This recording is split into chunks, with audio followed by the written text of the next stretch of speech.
Кыргызская республика, как вы знаете, титульная нация кыргызы составляет 72% населения.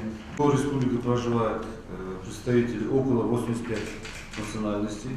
Среди них самые большие по количеству населения диаспоры в нашей республике это узбеки, составляют 14,3%, русские 6,9%. Представители всех остальных наций составляет до 1,1%.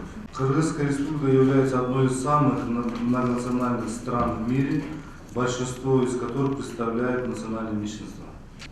Многонациональный состав населения нашей страны, многообразие культур представляет уникальную ценность нашего общества. Кыргызский народ издревле живет в мире и согласии с представителями других национальностей. В кыргызском древнем эпосе «Манас», который является нашей национальной гордостью, красной нитью проходит идея интернациональной дружбы.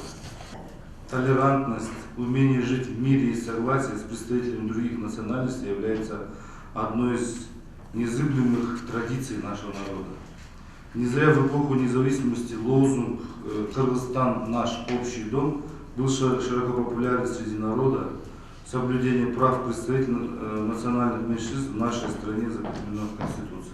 По квоте, выделенной для представителей национальных меньшинств от политической партии «Универ Прогресс», были избраны 2 депутата. Это составляет 15% от общего количества депутатов во фракции «Универ Прогресс». Я верю, что наш интернациональный парламент будет работать плодотворно во имя защиты интересов всех граждан нашей страны, в том числе и представителей национальных меньшинств.